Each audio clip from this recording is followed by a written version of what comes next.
इसके लिए जिन इंग्रेडिएंट्स की ज़रूरत है वो मैं आपको बताती हूँ।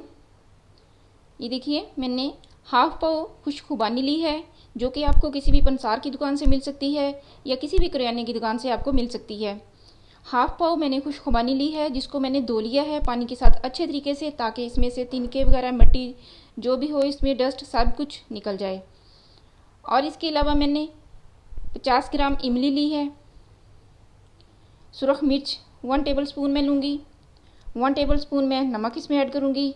1 टेबल स्पून मैं पिसा हुआ ज़ीरा ऐड करूँगी और 1 कप मैं चीनी का ऐड करूँगी।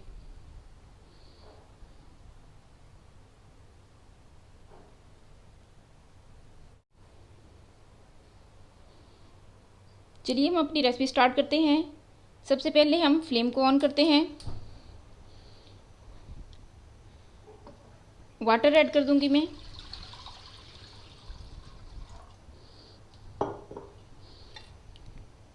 और खुश्क खुबानी जिसको मैंने ये देखें धो लिया है अच्छे तरीके से, इसकी सारी डस्ट निकल चुकी है। अब मैं इसमें डालकर इसको बॉईल करूँगी। इसको मैं 10 मिनट के लिए बॉईल करूँगी और इसको ढक के रख देती हूँ।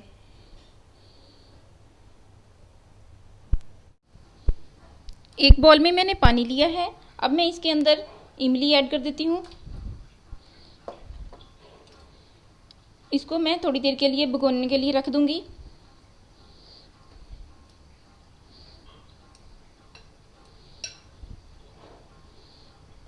अब इसको मैं 10 मिनट के लिए रख देती हूँ, ताकि ये अच्छी तरीके से भीग जाए।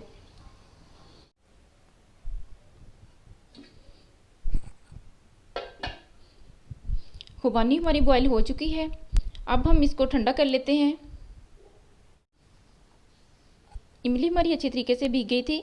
मैंने इसमें से सारी गुठलियाँ रिमूव कर ली हैं। अब ये देखें, इमली का पल्प मैंने तैयार कर लिया है। ये देखिए,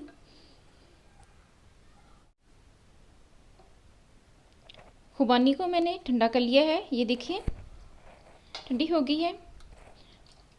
अब मैं इसको एक ग्राइंडर जग में डाल देती हूँ।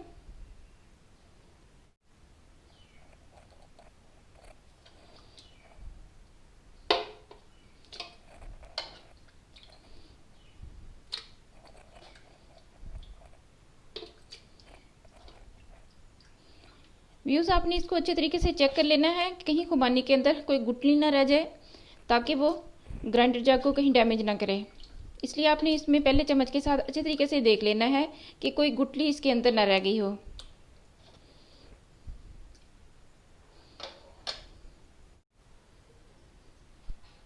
अब मैं इसके अंदर इमली का पल्प जो हमने तैयार किया था वो मैं इसके अंदर ऐड कर देती हूँ।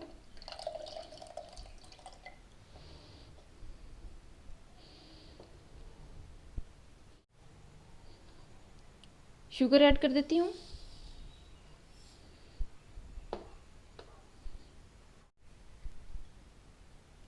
अब इसके अंदर 1 टेबल स्पून सुरख मिर्च ऐड कर देते हैं।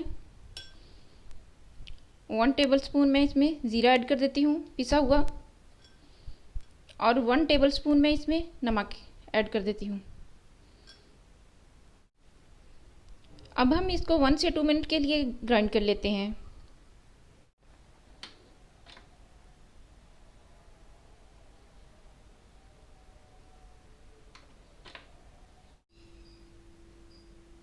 खुबानी की चटनी हमारी रेडी है। अब हम इसको बॉल में डाल लेते हैं।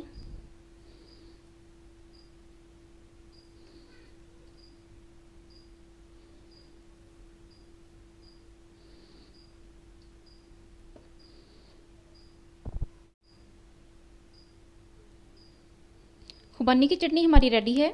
बहुत ही ज़बरदस्त तैयार हुई है। इसका कलर चेक करें, बहुत ही शानदार बना है और इसका टेस्ट भी बहुत अच्छा है। इसको आप बकरा ईद पे गोश्त के साथ जैसे मर्ज़ी खाएं, इसको बोटियों के साथ, टिक्कों के साथ, और इसको फ्रूट चाट के अंदर भी इस्तेमाल कर सकते हैं। बहुत ही टेस्टी है। मुझे उम्मीद है कि आपको बहुत पसंद आई होगी मेरी ये रेसिपी और आप इसे ज़रूर ट्राई करेंगे। व्यूज़, अगर आपको मेरी ये रेसिपी अच्छी लगी है तो प्लीज़ मेरे चैनल को सब्सक्राइब कीजिए और साथ में लगे हुए बेल आइकॉन को भी प्रेस करें और इसे ज़्यादा से ज़्यादा लाइक और शेयर भी करें। अपना बहुत सा ख्याल रखें और दुआ में याद कीजिए। Thank you.